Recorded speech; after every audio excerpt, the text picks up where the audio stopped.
pastor Pepe en la red.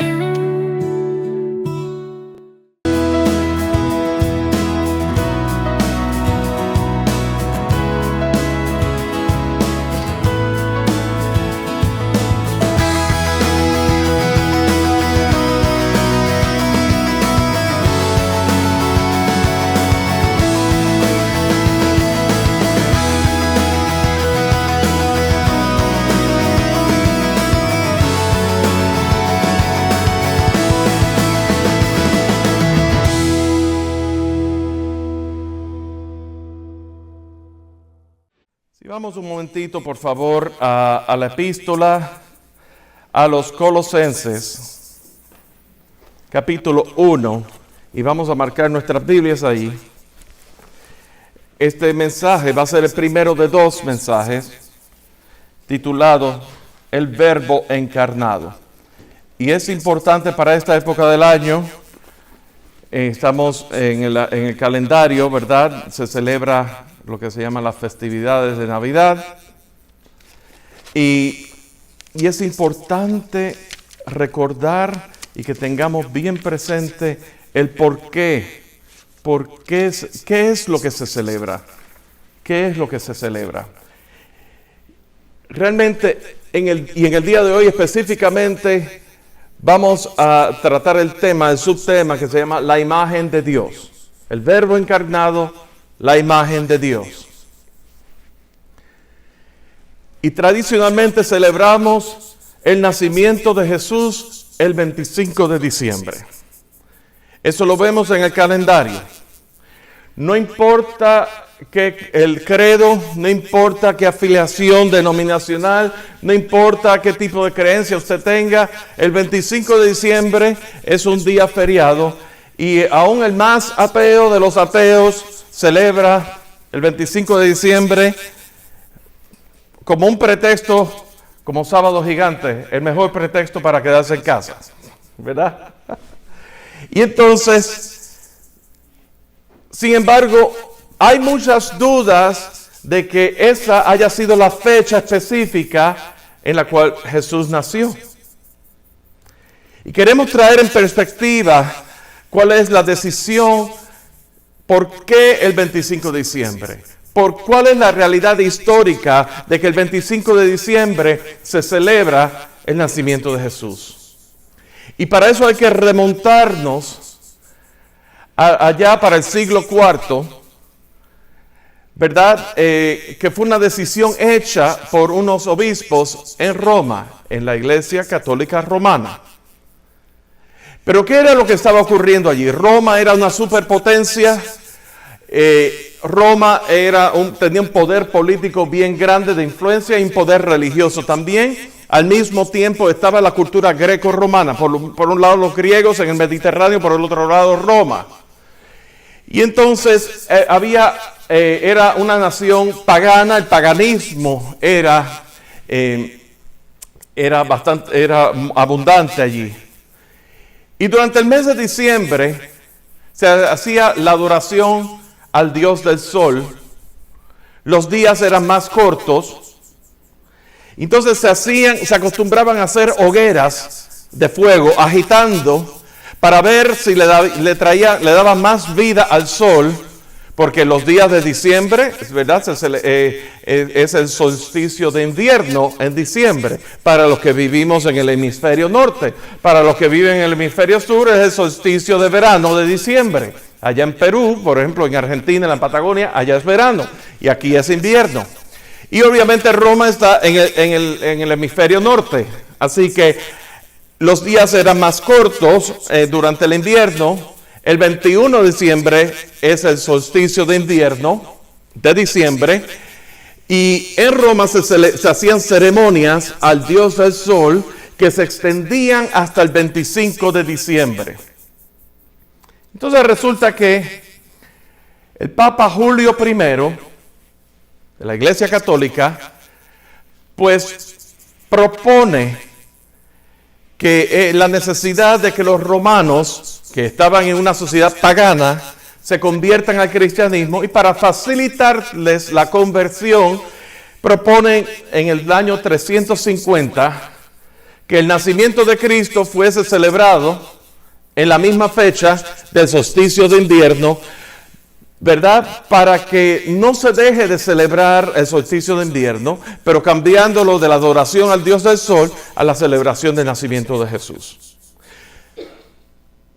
Manteniendo intacta los rituales, manteniendo intactos los procedimientos que se hacían, ¿verdad?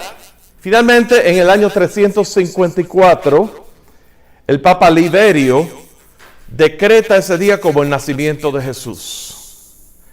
La primera mención de un banquete de Navidad en esa fecha fue en Constantinopla en el año 379, bajo Gregorio Nacianceno. Y es importante que tengamos eso en mente porque claramente ha dejado dudas en nuestras tradiciones, a pesar de las tradiciones del mercadeo,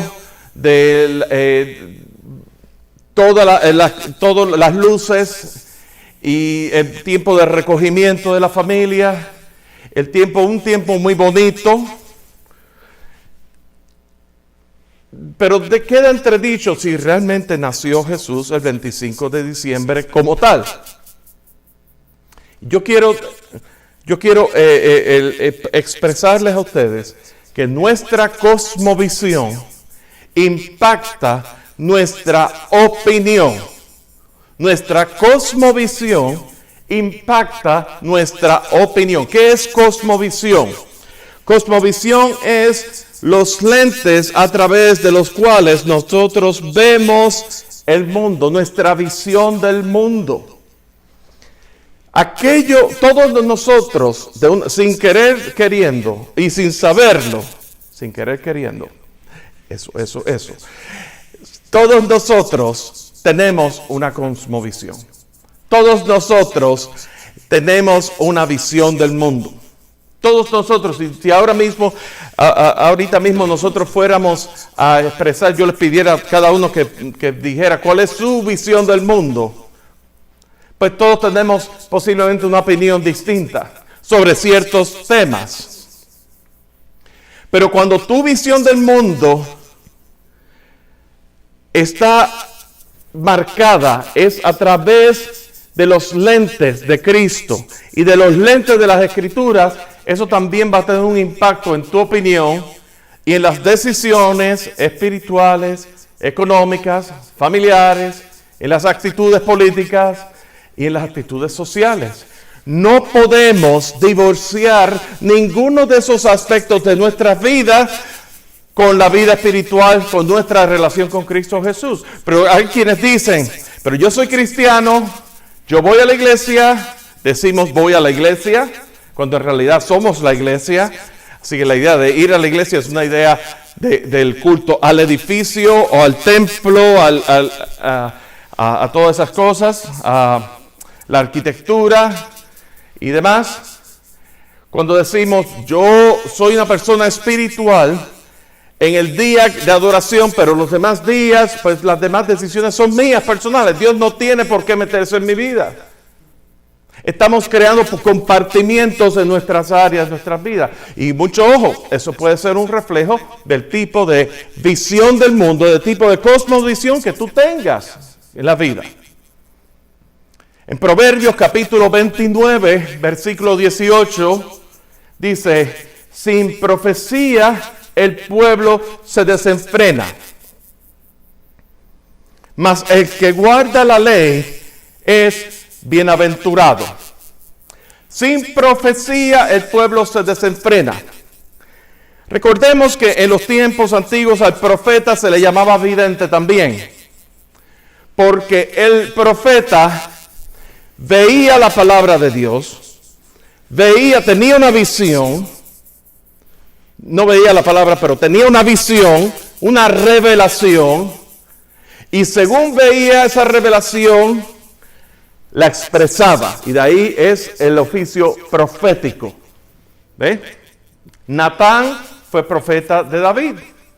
Samuel fue profeta durante el reinado de Saúl, y durante la transición entre el reinado de Saúl y luego el que profetizó que Saúl iba a ser quitado, su reino le iba a ser quitado y entregado a David. Samuel fue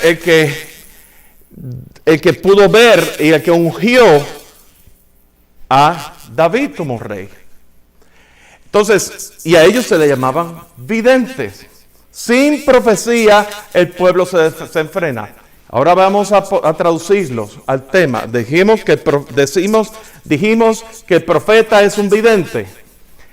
Sí, el vidente tiene visión y según la visión proclama de una manera profética. ¿Están conmigo hasta ahí? Traduciéndolo en otras versiones de las Escrituras dice: sin visión el pueblo perece. Donde no hay visión el pueblo perece. Sin profecía, sin guianza. Si no hay profecía es porque no hay visión.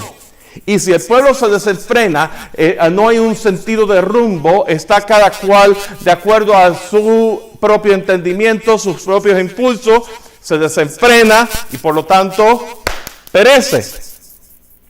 Mas el que guarda la ley, que es la palabra de Dios, cuando hablamos en el Antiguo Testamento acerca de la ley, no estamos hablando de la Torá, que incluye, que es los 10 mandamientos y la palabra inspirada hasta ese momento, y obviamente se refería a la ley. Mas el que guarda la ley o la palabra es bienaventurado. Vamos a ver en Colosenses capítulo 1, versículo 15. En este tiempo que estamos celebrando el advenimiento de Cristo Jesús, dice, Él es, hablando de Cristo Jesús, Él es la imagen del Dios invisible, el primogénito de toda creación. Porque en Él fueron creadas todas las cosas, las que hay en los cielos y las que hay en la tierra, visibles e invisibles, sean tronos, sean dominios, sean principados, sean potestades, todo fue creado por medio de Él. Pronombre personal, tercera persona singular, Él, implicando Cristo Jesús, y para Él. Y luego dice, Él es antes de todas las cosas, y todas las cosas en Él subsisten. Y Él es la cabeza del cuerpo que es la iglesia, Él que es el principio, el primogénito de entre los muertos, para que en todo tenga la preeminencia. Aquel cuyo nacimiento estamos celebrando en estos días, el mundo celebra, es aquel existente en el mismo, aquel que se declara que es la imagen de Dios, que es el primogénito de toda creación. Y vamos a abundar un poco más sobre eso más adelante. Pero como decía, tu cosmovisión, nuestra cosmovisión impacta nuestra opinión. Y yo quiero traer a su consideración en esta tarde ya 3 cosmovisiones que están en el mundo hoy día. 3 principales cosmovisiones que abundan en el día de hoy. En el mundo. La número 1 es la cosmovisión teísta. El teísmo, que es la creencia de un Dios personal, creador del universo, pero no es parte del universo. Y dentro de ese grupo incluyen cristianos, judíos y musulmanes. ¿No les parece coincidencia? Y no voy a emitir opinión. Yo nunca emito opinión personal sobre temas políticos, ni en los medios sociales, ni detrás del púlpito, pero les tengo que decir noticias. Y esto es una noticia que en alguna manera usted y yo vamos a ser afectados por ella.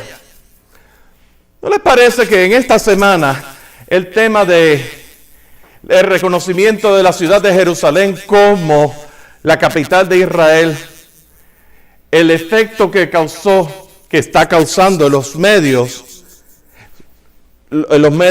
liberales, no creyentes, el efecto que usted puede o no estar de acuerdo con que la embajada la muevan de Tel Aviv a Jerusalén, y en realidad eso, usted tiene su opinión, yo la respeto y yo tengo la mía y también respétela.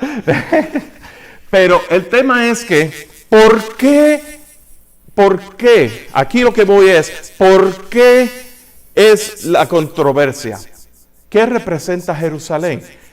Jerusalén representa el lugar donde esos tres cosmovisiones, de esos tres grupos teístas, del bando de los teístas, tienen en común un Dios personal, tienen en común el creador del universo, que no es parte del universo, que es creador del universo. Tienen en común esas cosas. Las tres grupos religiosos monoteístas que creen en un Dios personal. Y no vamos a entrar, ¿verdad?, no vamos a extrapolar más allá teológicamente de cada uno de los grupos, solamente decir que el teísmo es una cosmovisión. La segunda cosmovisión es panteísmo. El panteísmo. El panteísmo, teísmo, viene de la palabra Dios, de teos, en griego, Dios, y pan significa, no es el pan lo que nos comemos, pan significa todos. Por ejemplo, todos, cuando los Juegos Panamericanos, que son los Juegos de verano cada 4 años en todas las Américas, es todo, pan. Una vista panorámica. Panorámica es que todo lo ven completo en su plenitud. Y el panteísmo es que Dios es en todo y todo es Dios. Eso es lo que significa. El panteísta cree en un Dios impersonal, pero que al mismo tiempo Dios es el universo. Cuando usted escucha grupos de la nueva era referirse a el universo, gracias al universo, me dejo guiar por el universo, eso tiene una raíz del panteísmo. Para el panteísta, Dios es en todo. Y ahí entra el budista, el hinduismo y la filosofía de la nueva era. Y esto es importante que lo tengamos claro, porque cuando celebramos la encarnación de Cristo Jesús, vemos lo que el mundo nos da a través de los medios, lo que el mundo refleja a través de los medios, y vemos una cosmovisión totalmente distorsionada de quién es Jesús. Y a raíz de quién es Jesús, que lo leímos en las Escrituras y que vamos a abundar más adelante, el mundo ve, por ejemplo, el budismo cree que Jesús es la reencarnación de Karma y Maya. Maya es una ilusión. Y el budismo enseña que el nirvana es el estado más alto del ser, un estado de existencia pura. Para el budista solo hay una vida ética, y el valerse de la meditación hacia los seres exaltados para esperanza de alcanzar tal vez todavía, no hay una seguridad, es tal vez la iluminación y eventualmente el nirvana. Eso es lo que el budismo entiende. Por el otro lado, el hinduismo entiende que Jesús es una de las 10 encarnaciones del Dios Vishnu. Jesús es una de las 10 encarnaciones del Dios Vishnu.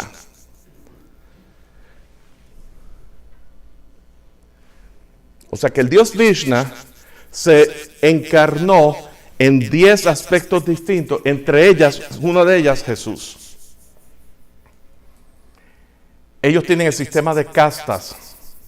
¿Qué implicación tiene para nosotros? Que mientras mejores obras yo haga en este mundo, yo no voy a morir, yo voy a reencarnar a una casta mayor o a una casta menor.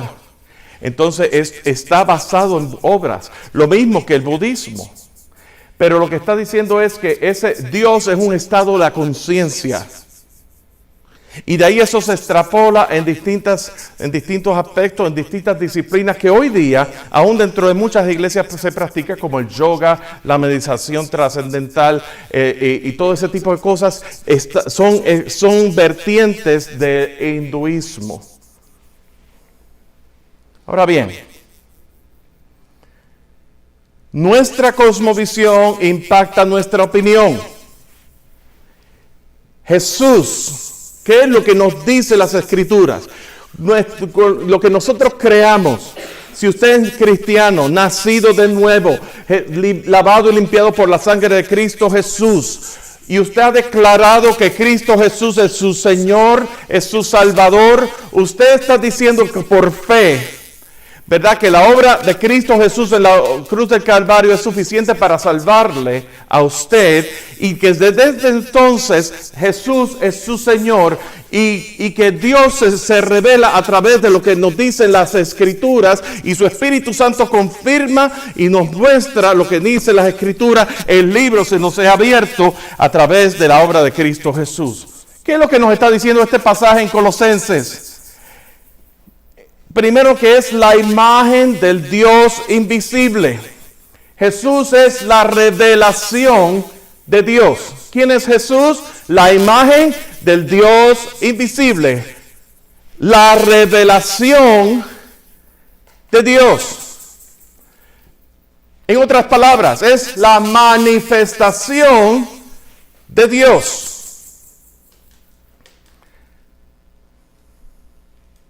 Es la imagen del Dios invisible. Juan capítulo 1 dice que a Dios nadie, Juan capítulo 1 versículo 18, a Dios nadie le vio jamás. El unigénito Hijo que está en el seno del Padre le ha dado a conocer. A Dios, el Dios invisible, Dios es espíritu. Jesús, a través de su encarnación, todo hombre y todo Dios, Él dio a conocer al Dios invisible, porque Él es Dios. Jesús es Dios. Es la revelación de Dios. Es la manifestación de Dios.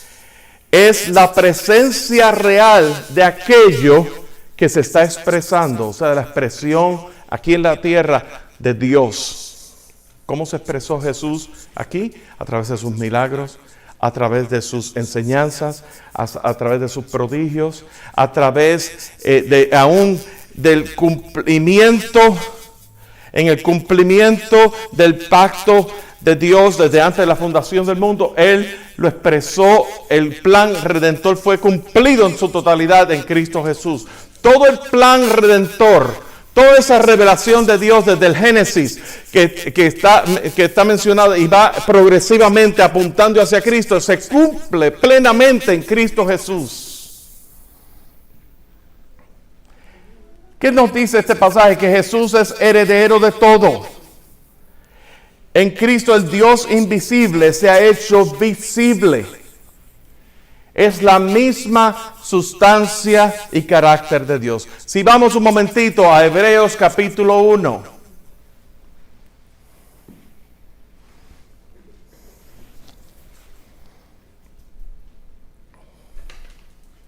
Hebreos capítulo 1.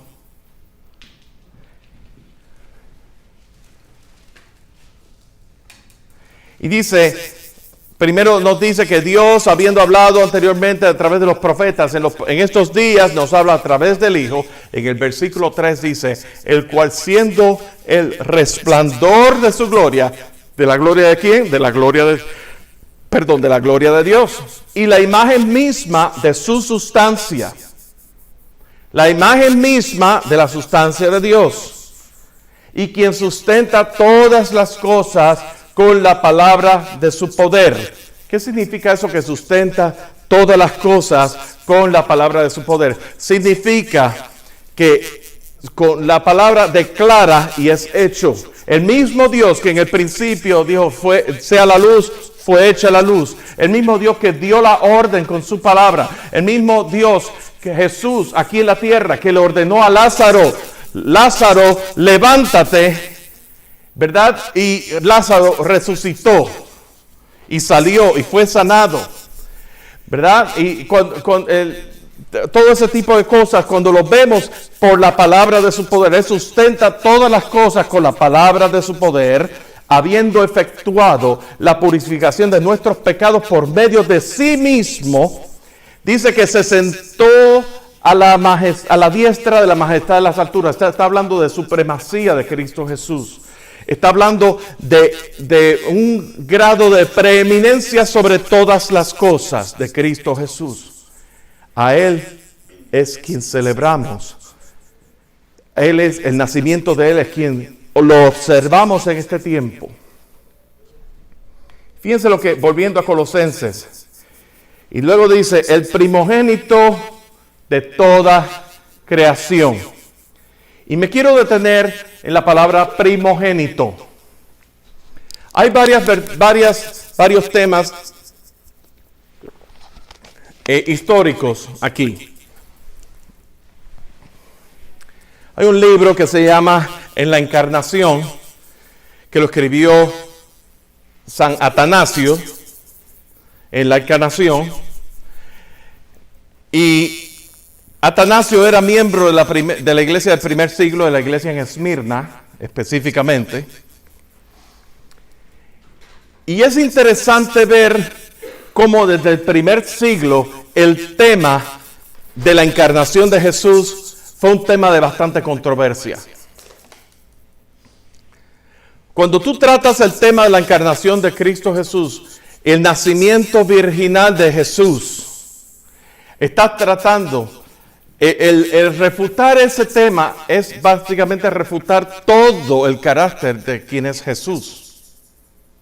Y eso lo vamos a tratar la semana que viene, más específicamente. La importancia de su nacimiento virginal, la importancia de su encarnación. Sin su encarnación no habría redención para nosotros, ¿verdad? Esas son las implicaciones que tendría, que tiene la magnitud de la envergadura que tiene su nacimiento virginal y su condición del verbo encarnado. Pero aquí habla del primogénito de toda creación. ¿Qué significa la palabra primogénito? Es una palabra que no hablamos es una palabra que realmente nosotros no la pronunciamos. Por ejemplo, yo tengo 2 hijos. Mi hijo mayor se llama Joshua, el más chiquito, el más joven, que ya no es chiquito, se llama Daniel. Pero el hijo mayor mío, yo no le digo, el primogénito mío se llama Joshua. Es el mayor mío. La palabra primogénito tiene una implicación importante. Tiene una implicación con herencia. Tiene una implicación de preeminencia. Tiene una implicación de un grado mayor de importancia.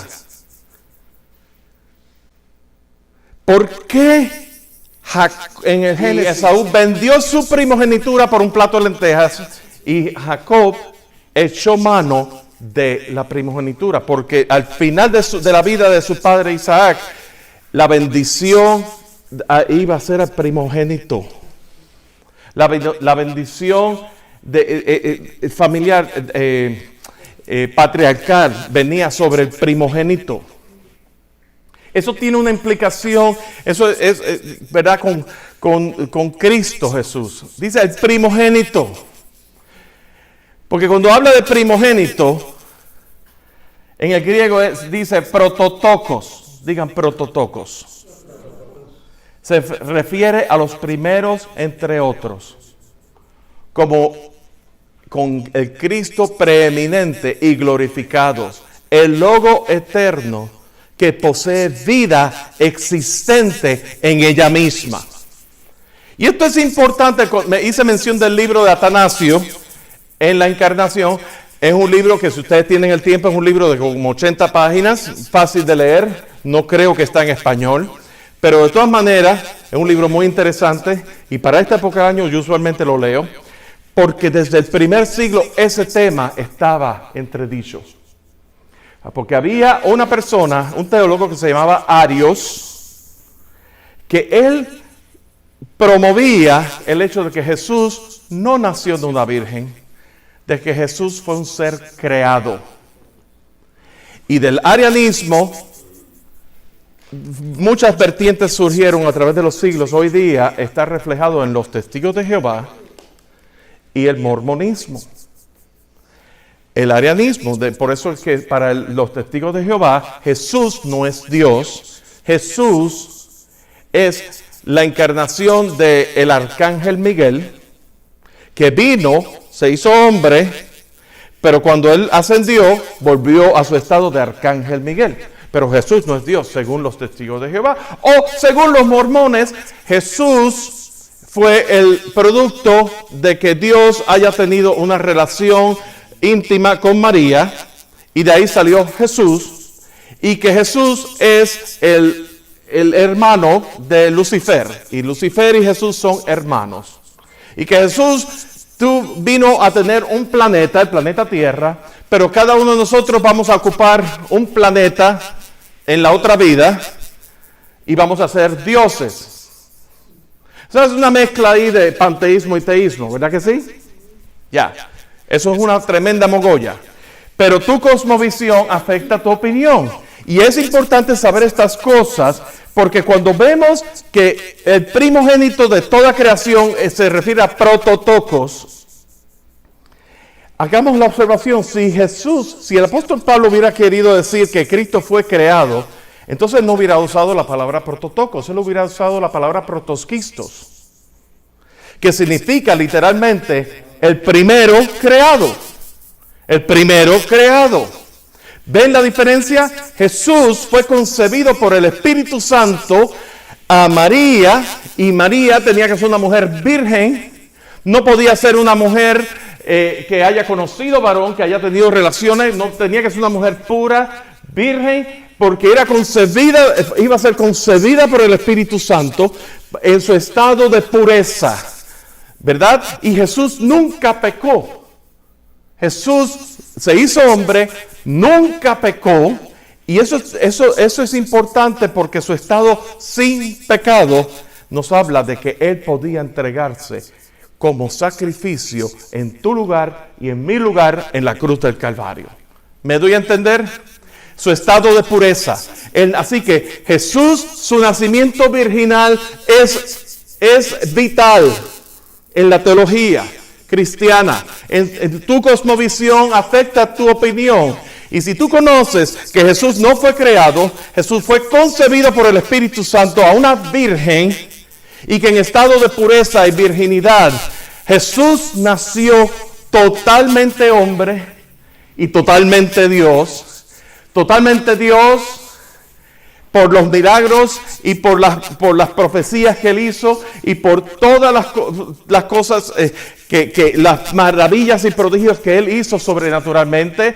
Eso se evidenció, pero totalmente hombre, porque como hombre vivió, Él padeció, Él sufrió dolor, tuvo hambre, fue tentado, todo ese tipo de cosas. Jesús todo hombre y todo Dios. Pero Él no pecó, porque su condición divina, que es indomable e irresistible, no podía contener, era quien cubría la condición natural humana del hombre, de Dios.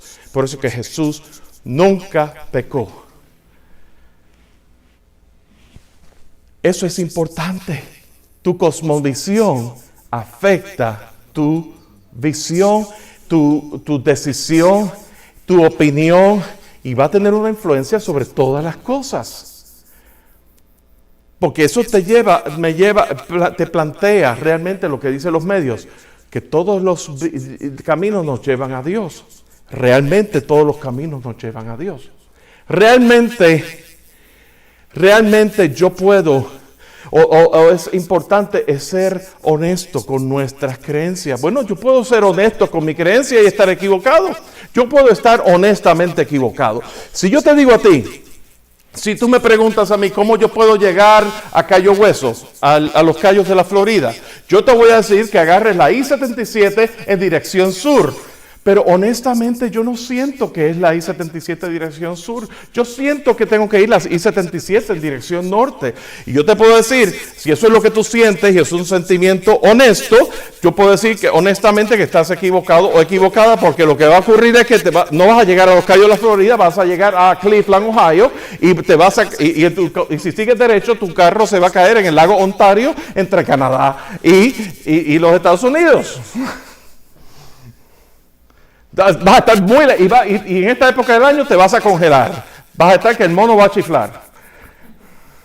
Entonces, pues es importante que tú sepas, que conozcamos, que estudiemos las Escrituras y nos metamos en las profundidades. Por eso es que tu cosmovisión, la visión del mundo, afecta la opinión. Porque Dios quiere. El tema es que Dios quiere, aún en medio del tiempo que estamos viviendo, Dios quiere que nos convirtamos a Él, aún en la manera en que pensemos. Romanos capítulo 12 dice, yo os ruego por las misericordias de Dios que presentéis vuestros cuerpos en sacrificio vivo, santo, agradable a Dios, que es vuestro culto racional. Y dice, no os conforméis a este siglo. O sea, no tomes la forma no adoptes la cosmovisión de este mundo, de este siglo, sino transformaos por medio de la renovación de vuestro entendimiento. En inglés dice, por medio de la renovación de vuestra mente. Toda nuestra cosmovisión, todo eso tiene que ser sometido a la obediencia a Cristo.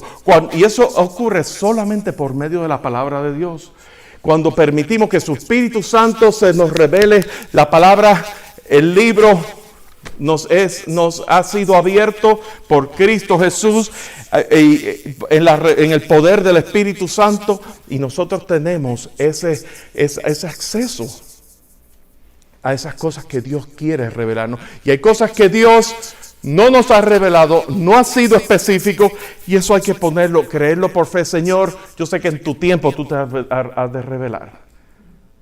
Hay cosas que yo mismo no las entiendo, que Dios, yo sé que en su tiempo Él nos va a mostrar. Pero lo tercero que queremos considerar aquí acerca del primogénito de toda creación. Primero, hablamos de el Cristo preeminente. Segundo, que si hubiera el Cristo que fue ungido, que fue concebido por medio del Espíritu Santo, una virgen. Luego habla de la supremacía de Cristo sobre la creación. Y lo dice en el versículo 16. En Él,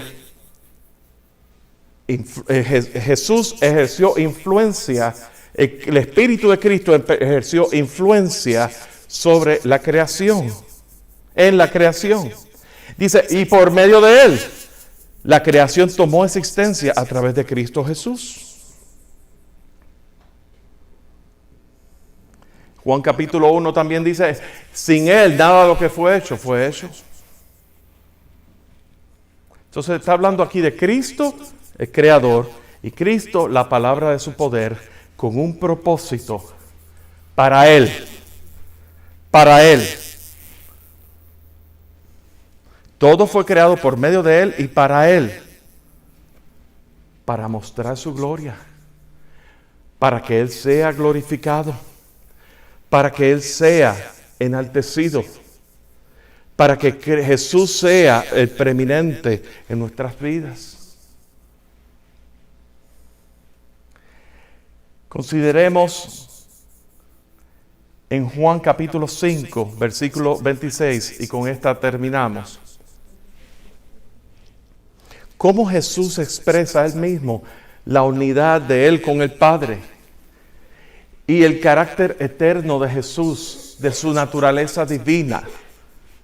Juan capítulo 5, versículo 26 dice, porque como el Padre tiene vida en sí mismo, o sea, Él Él es existente en Él mismo, Él tiene vida en sí mismo, Él es eterno en Él mismo, Él es suficiente en Él mismo. Dice, así como el Padre tiene vida en sí mismo, así también ha dado a conocer al Hijo al tener vida en sí mismo. Juan capítulo 5, versículo 26. Así que, como iglesia del Señor, nuestro objetivo es que fijemos los ojos en Cristo, al verdadero Creador, al Cristo de la Navidad. Sin Cristo no hay Navidad. Sin Cristo no hay Navidad. Y a pesar de la incertidumbre del nacimiento de Jesús el 25 de diciembre, lo que cuenta realmente aquí es que podemos conocer a Dios. Podemos entrar en una relación personal con Él.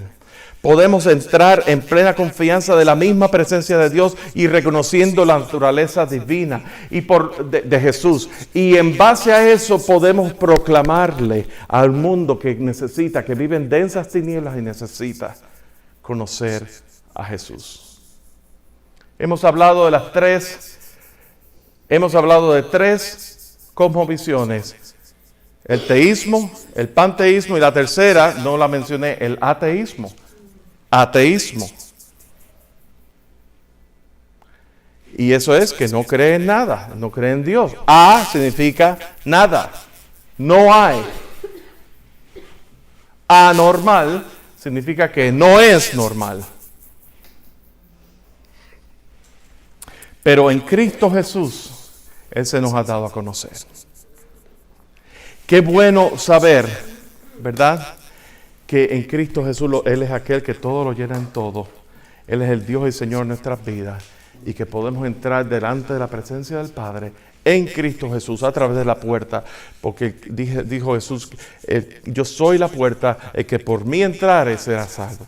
Yo soy el camino, verdad y vida.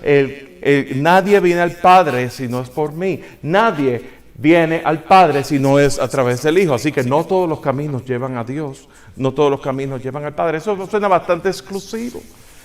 La semana que viene vamos a tratar la importancia y más en detalle, y les quiero exhortar a que tomen notas, porque en estos días de recogimiento familiar nos vamos a encontrar con el tío Carlos, que es un ateo, y va a cuestionarnos, o la tía Migdalia, que no quiere saber nada de la iglesia porque vio un montón de anormalidades en la iglesia donde ella se crió, donde ella estaba, y no quiere absolutamente nada, y ella dice, yo soy mi propio Dios. O quizá usted se pueda encontrar con el vecino que sea de la religión musulmana, y si usted alguna vez ha tomado un taxi o un Uber saliendo del aeropuerto, se va a tropezar con muchos de ellos. Y si usted es de la ciudad de Detroit, Michigan, va a ver que en Detroit, Michigan hay muchísimos, incluso en la ciudad más musulmana de los Estados Unidos, o una de ellas. Entonces, pues usted va a poder ver que usted y un musulmán tienen la misma cosmovisión en el sentido de un solo Dios personal. Y eso puede ser, no para contención, jamás para contención. Eso puede ser un tema de conversación. Sí, pero un tema de conversación que puede llevar, que Dios puede utilizar para tú abrir una conversación para llevarte a Cristo, llevar a la otra persona a Cristo. Pero tienes que ser equipado o equipada. Porque lo que ocurre es que la otra persona está bien equipada, déjeme decirle, esas personas estudian bien su doctrina. Y si tú no estás bien equipado, tú puedes ser engañado o engañada con doctrina falsa, con falsas esperanzas. Y eso es lo que ocurre. Sepamos que Cristo es la Navidad, de Él es la Navidad, y que de Él, en Él fueron creadas todas las cosas. ¿Buscas contenido que te edifique espiritualmente? Suscríbete al canal de YouTube de Pastor Pepe en la Red. Aquí encontrarás contenido gratuito en español, creado para ti. Disfruta de enseñanzas expositivas a la luz de la palabra de Dios en Pastor Pepe desde el púlpito. Y explora temas de interés general y de la actualidad en Notas Sueltas. Además, deleita tu alma con música original que te eleva y te inspira en José R. Bass Music. Nuestro contenido está disponible en todas las plataformas de descarga, para que puedas acceder a él en cualquier momento. No te pierdas nada. Suscríbete ahora y activa la campanita para recibir notificaciones de nuevos contenidos. Visita pastorpepe.com para más información. Pastor Pepe en la red.